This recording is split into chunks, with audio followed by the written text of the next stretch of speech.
Hello बच्चों, welcome to class SK classes. तो आज हम क्लास 6 का चैप्टर नंबर 2 करेंगे। ठीक है, जो कि मैं एसएसटी पढ़ा रही हूँ आपको। और हमारा पहला चैप्टर हमारा कंप्लीट हो गया है।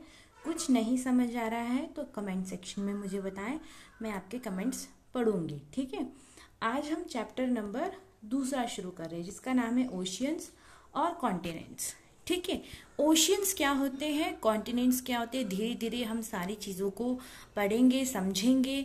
ठीक है, तो ये हमारा ग्लोब है। ठीक है, ये हमारा ग्लोब है। ग्लोब में हमने ये देखो, ये जो ब्लू ब्लू कलर का दिख रहा है ना तुम्हें, ये हमारा क्या होता है, ओशियंस होते हैं। ओशियंस हमारे बहुत बड़े बड़े होते हैं। ओशियंस भी डिवाइडेड होते हैं हमारे, अब उसको हम आगे पढ़ेंगे, तभी तो ये चैप्टर पढ़ रहे हैं, तो ये बहुत इंपॉर्टेंट चैप्टर रहता है। ठीक है, कॉन्टिनेंट्स क्या होते हैं, कॉन्टिनेंट्स होते हैं जहाँ पर लोग रहते हैं। ठीक है, कितने कॉन्टिनेंट्स होते हैं ये भी हम पढ़ेंगे। ठीक है, अभी सिर्फ मैं इंट्रो बता रही हूँ आपको। ठीक है, ओशियंस और कॉन्टिनेंट्स बहुत इंपॉर्टेंट होते हैं। हमारा जो ग्लोब होता है, ये इसको 3D में यहाँ से कटा, जैसे मान लो कट गया है बीच से, तो ये नॉर्थ हेमिस्फीयर होता है, ये साउथ हेमिस्फीयर होता है। ठीक है, एक मिनट कलर चेंज कर लेते हैं। ये कौन सा होता है ना, ये तो सेम ही आ गया यार, एक मिनट। हाँ, ये लेते हैं। ये नॉर्थ हेमिस्फीयर आ गया और ये साउथ हेमिस्फीयर आ गया। ठीक है, ज़्यादातर जो हमारे कॉन्टिनेंट्स हैं ना, वो नॉर्दर्न हेमिस्फीयर में है।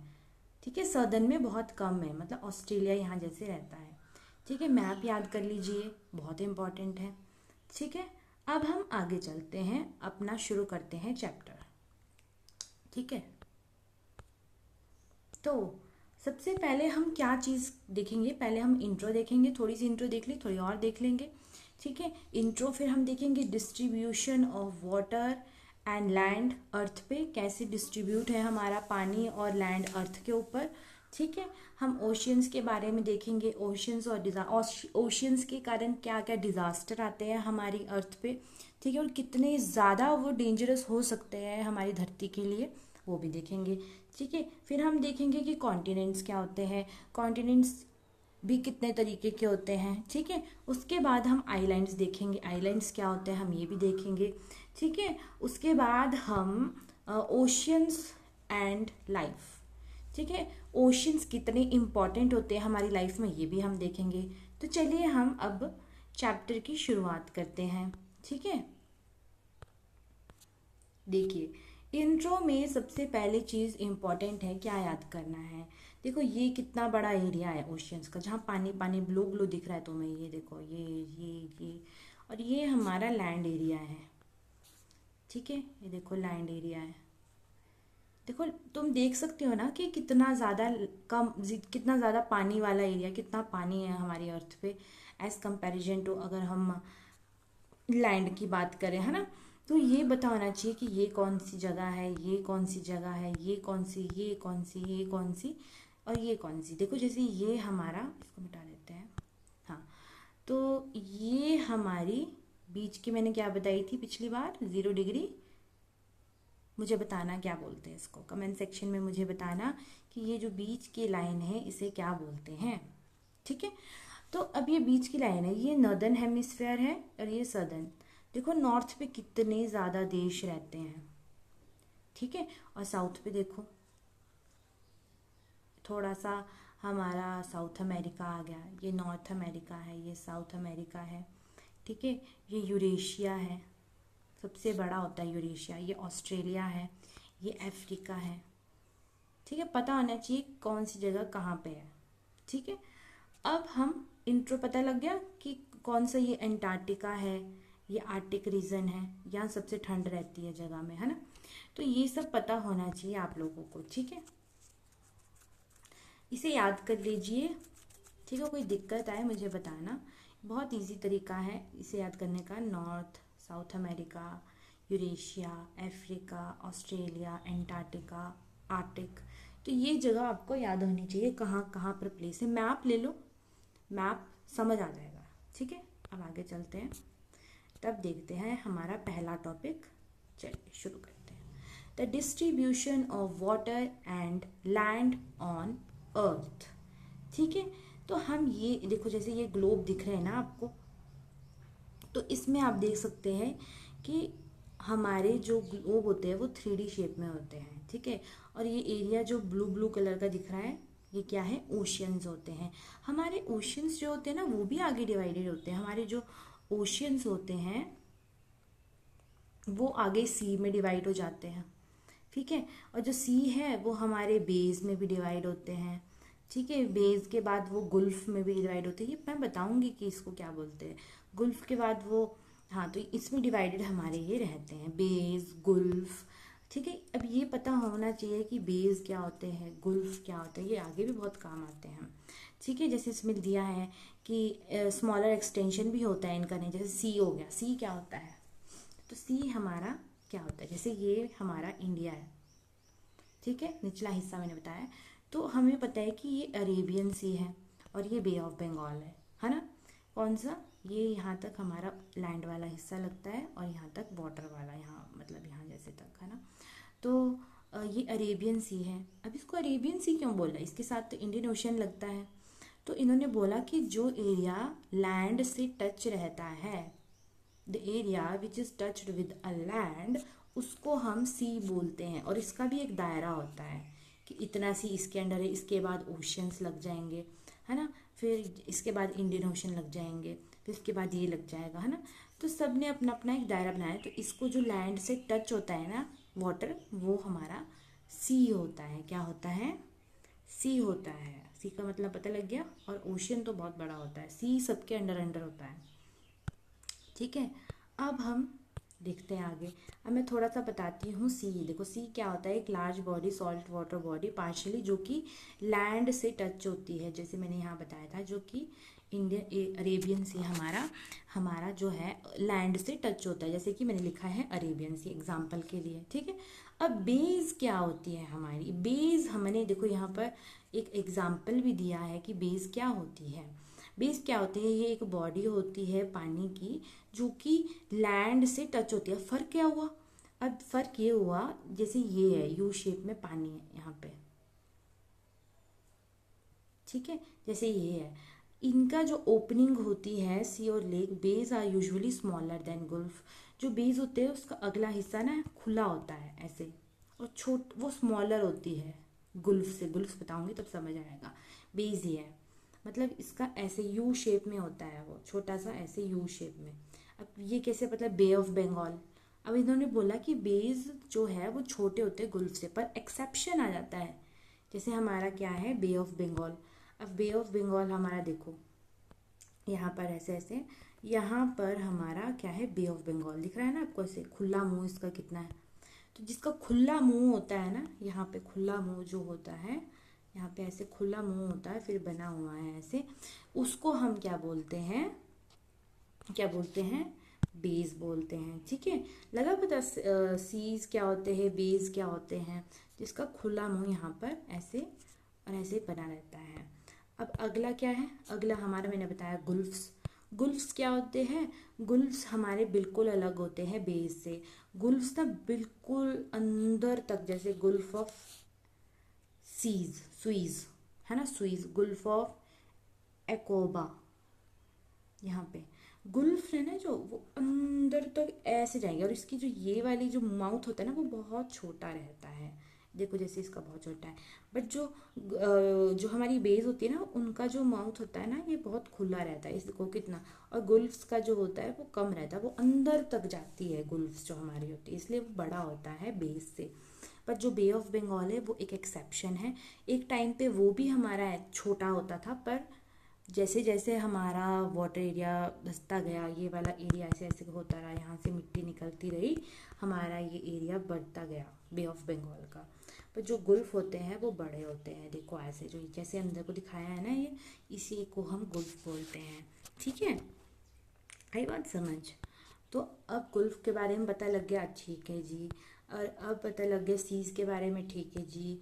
पता लग गया ना आपको, सीज, बेस और गुल्फ क्या होते हैं। सीज जो लैंड बाउंड्री से टच्ड रहते हैं, और बेस जो होते हैं हमारे, वो क्या होते हैं हमारे, यू ऐसे यू शेप में बने होते हैं ऐसे, जिसका माउथ बहुत बड़ा होता है आगे से, और ये गुल्फ से छोटे होते हैं। गुल्फ क्या होते हैं, गुल्फ हमारे जो होते हैं वो क्या होते हैं, गुल्फ के जो माउथ होता है वो बहुत छोटा होता है, ये देखो, और ये ऐसे लंबे होते हैं बहुत, ठीक है, बड़े होते हैं बेस से।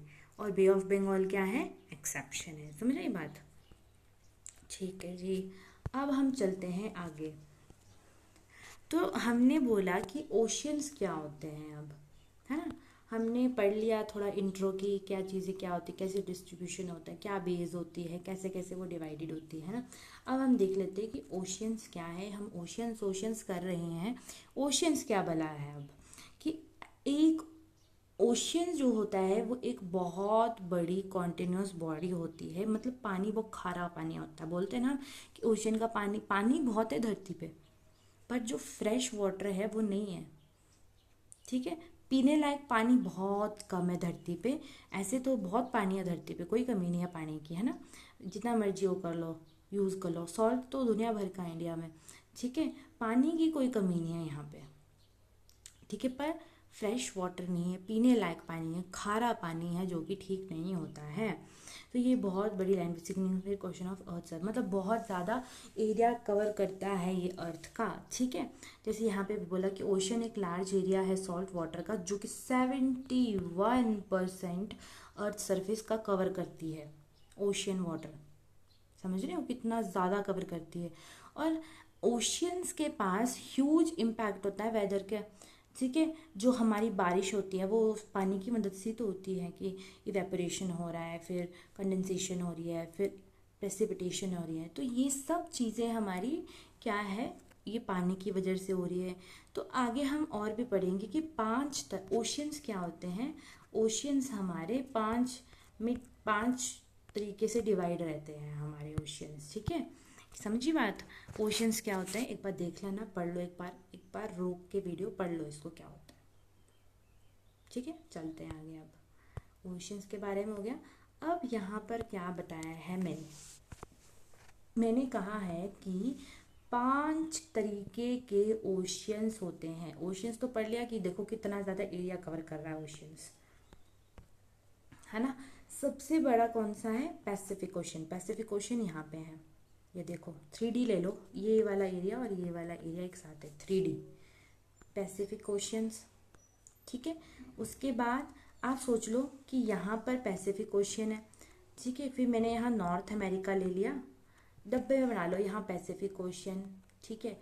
यहाँ पे नॉर्थ अमेरिका, यहाँ पे साउथ अमेरिका, समझने के लिए। फिर अटलांटिक ओशियन होता है, यहाँ पर अफ्रीका हो गया, यहाँ पर यूरेशिया हो गया, फिर यहाँ इंडियन ओशियन हो गया, यहाँ ऑस्ट्रेलिया हो गया, यहाँ पर पैसिफिक वही पीछे 3D शेप में आ गया, ठीक है। समझ आई बात? तो यहाँ पर टाइप्स बताए हैं कौन से, पैसिफिक ओशियन ये वाला रीजन, और ये 3D ले लियो ना, ऐसा ही है, ठीक है। पैसिफिक ओशियन, अटलांटिक ओशियन, ठीक है। इंडियन ओशियन तो सबको पता है, देखो इतना इंडियन ओशियन है, बता दिया इधर, ठीक है। एंटार्क्टिक ओशियन ये रहा, ठीक है। और आर्कटिक ओशियन ये ऊपर वाला रहा, ठीक है। यहाँ बहुत ठंड रहती है इस वाले, क्योंकि यहाँ सन की, मैंने कल बताया था, सन की डायरेक्टली रेज यहाँ पड़ती है, यहाँ बहुत कम पड़ती है। क्यों पड़ती है? क्योंकि टिल्टेशन है अर्थ का, टिल्ट है, टेढ़ी है थोड़ी, ठीक है। सबसे बड़ा ओशियन कौन सा होता है अर्थ पे? सबसे बड़ा है हमारा ओशियन, हमारा सबसे बड़ा ओशियन है कौन सा? पैसिफिक ओशियन सबसे लार्जेस्ट, और सबसे छोटा कौन सा है? आर्कटिक ओशियन होता है। याद कर लो इसको, देखो पैसिफिक ओशियन, फिर नॉर्थ अमेरिका, कॉन्टिनेंट्स याद कर लो जी पहले, चलो पहले ओशियंस याद कर लेते हैं। पैसिफिक ओशियन मेरे साथ बोलो, फिर होता है अटलांटिक ओशियन, ठीक है। फिर होता है क्या? इंडियन ओशियन, फिर क्या होता है? एंटार्क्टिका ओशियन और आर्कटिक ओशियन। समझ रही बात? ठीक है। देखो जैसे मैंने लिखा है, although we have listed 5 oceans के बारे में मैंने बता दिया है, आपको ये समझ आ गया होगा map that they are not really separate नहीं है, वो एक दूसरे से जुड़े हुए हैं, बट बीच में लैंड बॉडी आ गई है जिस वजह से वो सेपरेशन हो गया है, ठीक है। The lines that divides them on the map are not more than convention. तो जो natural world does not follows, कोई भी बाउंड्रीज फॉलो नहीं करता वो, कि ये सी वाटर है, ये तेरा है, ये मेरा है, ठीक है। जैसे कि constantly flow across different ocean, substantially a rich diversity of marine life. Marine क्या होता है? जैसे कि पानी के अंदर भी बहुत सारे एनिमल्स रहते हैं, बहुत सारे एक्वाटिक एनिमल्स होते हैं। एक्वाटिक एनिमल्स का ये नहीं है कि पैसिफिक ओशियन ये है मैं यहाँ रहूँगा, अटलांटिक ओशियन ये है मैं यहाँ रहूँगा, इंडियन ओशियन ये है मैं यहाँ रहूँगा, नहीं, उनका कोई भी दायरा नहीं होता है। तो वो अपने अपने एरिया में ऐसा नहीं है कि रहते हैं, उनका जहाँ मर्जी जाना, उनके लिए पानी है, ये जहाँ मर्जी जाओ उनके लिए पानी ही है, ओशियन ही है। ठीक है। बहुत सारे प्लांट्स और एनिमल स्पीशीज़ जो है हमारे को मल्टीपल मिलते हैं ओशियन में, बहुत सारे, जो कि आज तक अभी भी हमें पूरे नहीं मिले हैं। कोई बहुत गहराई में भी जानवर रहते हैं जहाँ हम नहीं जा सकते। ठीक है। मेरीन, जैसे फ्लोरा क्या होता है, फ्लोरा मतलब प्लांट्स एनिमल्स, फ्लोरा का मतलब क्या होता है, प्लांट्स। ठीक है। टाइनी प्लांट्स जैसे एल्गी उगती है ना, वो हरी हरी सी एल्गी होती है, घरों पे भी लगती है, एल्गी होगी, है ना। And all kind of seaweeds, the marine fauna होता है, प्लांट्स और एनिमल्स भी रहते हैं, जैसे वो रहता है, क्या नाम है, टर्टल रहते हैं हमारे, स्टारफिश, डॉल्फिन, है ना, और हमारी वो भी रहती है, और भी बहुत सारी फिशेज़ है जो हमारे यहाँ, वेल रहती है ना, बहुत सारी ऐसी फिशेज़ है जो कि पानी के अंदर है, जैसे फिश, डॉल्फिन, वेल, मैं जो बता रही थी, काउंटलेस, काउंट करें वो भी कम है। ठीक है। उसके नीचे भी जहाँ सनलाइट नहीं भी पहुँचती है ना सी पे, वहाँ पे भी जो हमारे प्लांट्स एनिमल है वो सरवाइव करते हैं। ठीक है। हमें आज भी नहीं पता है कि कितना ओशियन की डेप्थ है। ठीक है, समझिए बात। अब है ओशियंस और डिजास्टर। ओशियन के बारे में पता लग गया ना कि कौन कौन से ओशियन होते हैं। पैसिफिक ओशियन होते हैं, अटलांटिक ओशियन और इंडियन ओशियन और एंटार्क्टिक ओशियन, आर्कटिक ओशियन, ये याद रखना है। ठीक है। सुनामी एक डिजास्टर है जो कि पता है आपको, ओशियन से आता है। इतना बड़ी वेव आती है, लहर आती है पूरी, और वो पूरा एरिया ख़त्म कर देती है।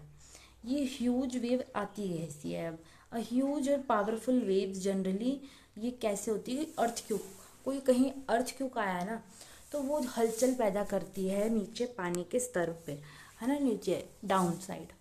तो वो जो स्तर पे पानी पे इफेक्ट डालती है अर्थक्वेक का, तो वो वेव्स जो चल रही है ना, वो बहुत बड़ी बड़ी वेव्स फॉर्म होती हैं। और जो वेव्स है हमारी, जैसे वेव्स होती है ना, ये लैंड है, ये पानी वाला हिस्सा है। ठीक है। तो ये जब वेव्स फॉर्म होती है, इसको जितनी ऊंचाई पे वो गई है ना, उसको उतनी गहराई चाहिए वापस वेव फॉर्म करने के लिए। पर जैसे ही वो लैंड पे आती है, उसको वही वेव नहीं मिलती है, तो वो टूट जाती है और सारा पानी, पूरा एरिया वो कवर अप कर लेता है।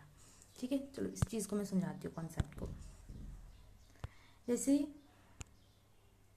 जैसे कि रहा पानी,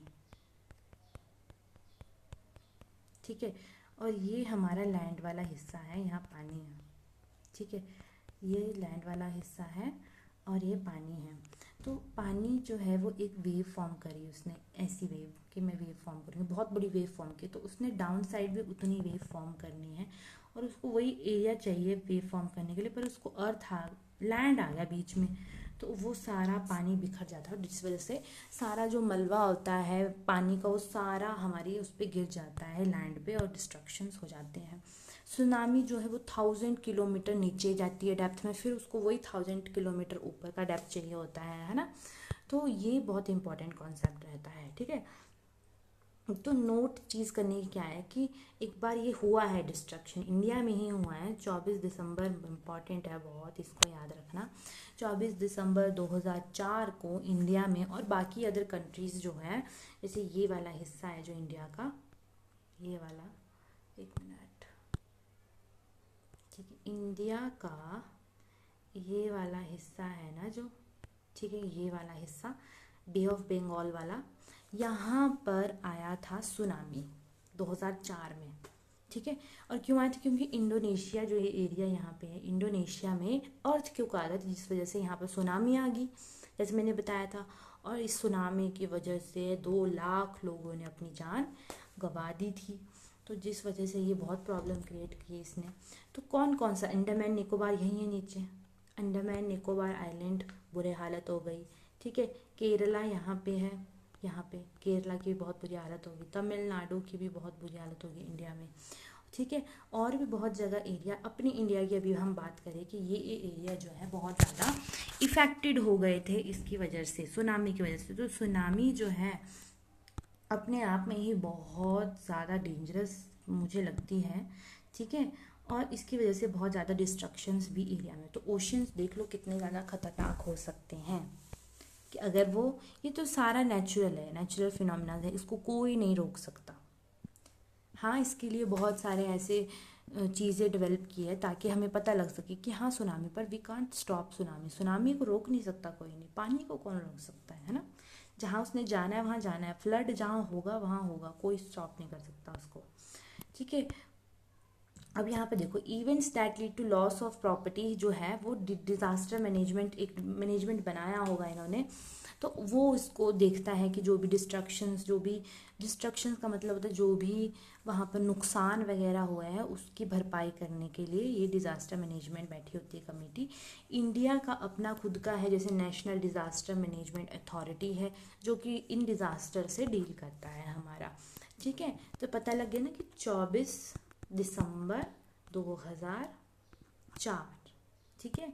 तो 24 दिसंबर 2004 को यहाँ पर बहुत ज़्यादा डिस्ट्रक्शन हुआ था, ठीक है। किसमें 24 दिसंबर 2004, ठीक है। 24 दिसंबर 2004 को क्या आई थी, सुनामी आई थी, पॉइंट टू बी नोटेड, ठीक है। अब आगे चलते हैं। अब हमने ओशंस के बारे में क्या क्या पढ़ा था। ओशंस के बारे में हमने ये पढ़ा था कि ओशंस जो होते हैं हमारे, वो बहुत बड़ा एरिया होल्ड करता है पूरी अर्थ में, ठीक है। और हमारे ओशंस जो होते हैं वो 5 तरीके के होते हैं। एक पैसिफिक ओशंस होते हैं, ठीक है, जो कि सबसे बड़ा ओशन होता है। और दूसरा कौन सा होता है, अटलांटिक ओशन होता है, ठीक है। अटलांटिक ओशन के बाद हमारा कौन सा ओशन होता है, इंडियन ओशन होता है। इंडियन ओशन के बाद हमारा कौन सा ओशन होता है, एंटार्क्टिक ओशन। फिर कौन सा होता है, आर्कटिक ओशन। आर्कटिक ओशन सबसे छोटा ओशन होता है। ओशंस के कारण बहुत सुनामीज भी आती है। और जिस सुनामी, एक बार सुनामी कब आई थी, 24 दिसंबर 2004 को आई थी, जिसने बहुत ज़्यादा डिस्ट्रक्शन कॉज कर दी थी। कौन कौन से एरिया में की थी, अंडमान एंड निकोबार में। और कहाँ की थी, केरला, तमिलनाडु, है ना। और ये क्यों आया था, क्योंकि अर्थ क्यों का आया था, कहाँ पे, इंडोनेशिया में, जिस वजह से वो वेव्स की जो हलचल है बहुत ज़्यादा होने के कारण वो बहुत ज़्यादा प्रॉब्लम क्रिएट कर गया। और जिस वजह से वेव्स जो है बहुत ज़्यादा उसने प्रॉब्लम क्रिएट करने के बाद वो बहुत ज़्यादा प्रॉब्लम उसमें आ गई। और क्या बोल रही हूँ मैं, सॉरी, कि उसकी वजह से सुनामी के कारण बहुत ज़्यादा डिस्ट्रक्शंस हुए और वो हलचल होने लग गई पानी में अर्थक्वेक की वजह से। समझ आई बात, ठीक है। अब है हमारे कॉन्टिनेंट्स। कॉन्टिनेंट्स क्या होते हैं, कॉन्टिनेंट्स हमारा एक बहुत बड़ा, वही लार्ज बॉडी होती है। Continents landmass generally separated from other landmass by oceans. Oceans, अब देखो एक मिनट, अभी पीछे चलते हैं कहीं। देखो जैसे ये है ना, कॉन्टिनेंट्स क्या होता है कि पानी एक ही, पहले सब कहीं पानी था, ठीक है। ये सारे लैंडमास एक दूसरे से जुड़े हुए थे, बट क्या हुआ, पानी लैंडमास को डिवाइडेड है, पानी ने किया है डिवाइड लैंडमास को। देखो पानी डिवाइडेड है लैंडमास की वजह से। ये जो देखो यहाँ पर एरिया है ये वाला, तो इसकी वजह से पानी ये वाला और ये वाला सेपरेट हो गया, ठीक है। तो यही हमारा कॉन्टिनेंट्स इन्होंने बताया कि यही होता है, ठीक है। एक मिनट,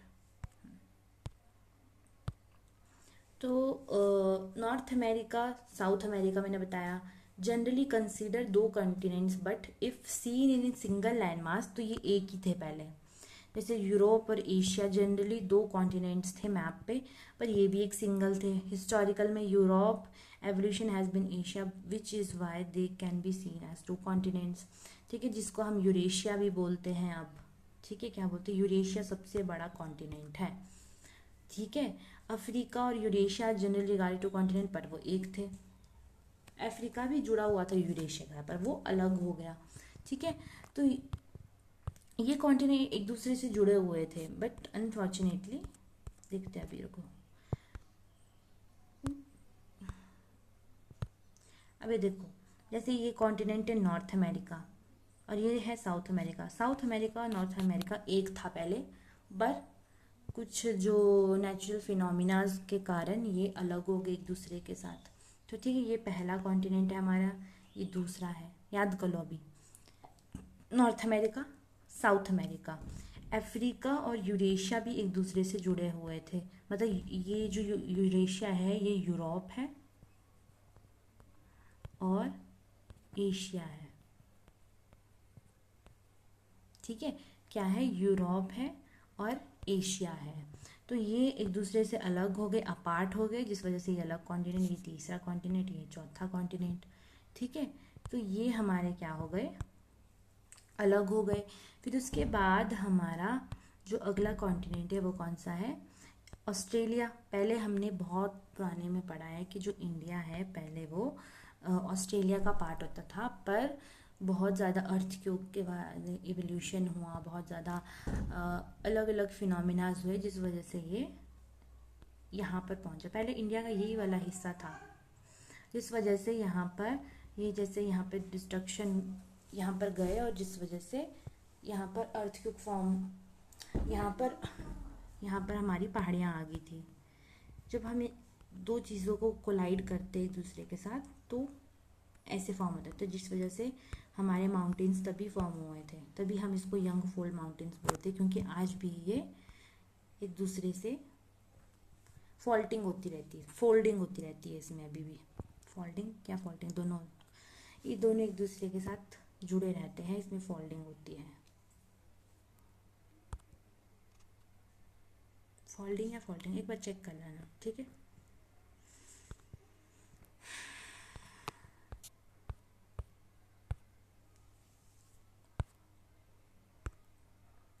अब जैसे हमने देखा होगा कि ओलंपिक्स जो होते हैं हमारे, उसमें 5 रिंग्स होती है हमारी ओलंपिक गेम्स में। ठीक है, वो कौन कौन सी होती है, अफ्रीका, अमेरिका, एशिया, ऑस्ट्रेलिया और यूरोप की ये सिग्निफाई, उन्होंने सब कंट्रीज़ को मतलब कॉन्टिनेंट्स को सिग्निफाई किया हुआ है। ठीक है, सारे सारे हमारे कॉन्टिनेंट्स को उन्होंने सिग्निफाई किया है। तो हमारा पहला कॉन्टिनेंट कौन सा हो गया, नॉर्थ अमेरिका। दूसरा कौन सा हो गया, साउथ अमेरिका। और तीसरा कौन सा हो गया हमारा, यूरेशिया।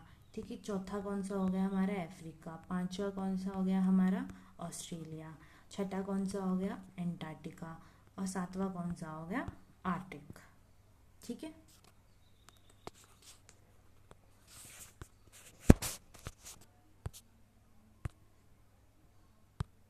अब आइलैंड्स क्या होते हैं, ये क्या चीज़ है। ठीक है, अब जैसे जापान है, ठीक है, जापान भी एक आइलैंड है, क्योंकि जैसे यहाँ पर कोई रह रहा है, इसके चारों तरफ पानी ही पानी है, तो उसको आइलैंड बोलते हैं हम, जो कि चारों तरफ से लैंड से लॉक्ड नहीं होता है। जैसे इंडिया है वो लैंड से टच्ड है, ठीक है, तो वो कॉन्टिनेंट है। आइलैंड्स होते हैं जो जिसका चारों तरफ कोई भी बाउंड्री नहीं होती, बस पानी से घिरा हुआ होता है, उसको हम बोलते हैं क्या, आइलैंड्स बोलते हैं। क्या बोलते हैं, islands. Some smaller pieces of land are left out surrounded by water on all sides, वही आइलैंड्स बोलते हैं। कॉन्टिनेंट्स जो है वो भी कई बार सराउंडेड होते हैं पानी के साथ, पर वो बहुत बड़े होते हैं, तो उनको नहीं माना जाता है, कंसीडर नहीं कहा जाता है आइलैंड्स, उनको आइलैंड्स नहीं माना जाता है। बहुत सारे लैक्स ऑफ आइलैंड्स हैं हमारे प्लैनेट्स में, जो कि बहुत डिफरेंट डिफरेंट साइज़ के हैं। जापान उनमें से एक आइलैंड है। ठीक है, पपुआ न्यू गोयना, ठीक है, पपुआ न्यू गोयना, इसको देखना, ये भी एक आइलैंड है, पर यहाँ पे भी लोग रहते हैं। ठीक है, अब देखो ग्रीनलैंड सबसे बड़ा आइलैंड है, ठीक है, ठंडा इलाका हमारा, ग्रीनलैंड सबसे बड़ा आइलैंड है वो। ठीक है, इंडिया के पास भी 1300 स्मॉल आइलैंड्स हैं, जिसमें से कौन सा है, अंडमान और निकोबार आइलैंड, जो कि बे ऑफ बंगाल में है। ठीक है, मैप पढ़ना इसको, यहाँ पर है अंडमान, ये बे ऑफ बंगाल है ना, यहाँ पर है अंडमान और निकोबार आइलैंड, और यहाँ पे क्या है, लक्षद्वीप आइलैंड है यहाँ पे। तो इंडिया के पास भी 2 आइलैंड्स है। ठीक है, आइलैंड्स का पता लगा, ठीक है। अब इन्होंने क्या कहा कि सिंस 1981 जो इंडियन एंटार्क्टिकल प्रोग्राम है वो बहुत ज़्यादा एक्सप्लोरिंग एंटार्क्टिका जो है, जो सबसे नीचे है, ठंडा इलाका है, वहाँ कोई रहता नहीं अभी तक, कोई वो नहीं किया है उसमें कि कोई वहाँ रहता है, कोई नहीं रहता है वहाँ, वो बहुत ठंडा इलाका है, किसने मरना है वहाँ रह के, ठीक है। तो एक continent with a very cold climate, मैंने बोला हार्श बहुत ज़्यादा इन्वायरमेंट है वहाँ का। तो 1983 में इंडिया ने यहाँ पर फर्स्ट साइंटिफिक बेस स्टेशन बनाया था जिसको बोलते हैं दक्षिण गंगोत्री, यहाँ पर बनाया गया है। 2 मोर बेसिस वर एस्टेब्लिश, बाद में और भी इन्होंने एस्टेब्लिश किया, मुझे बताओ वो, लेके अब तो हो भी गए होंगे, देख लेना एक बार कहाँ कहाँ हुए। About 40 teams of Indian scientist have conducted research in this far away region, especially on the evolution of climate and environment. The settlements where the scientists live has the library and even a post office.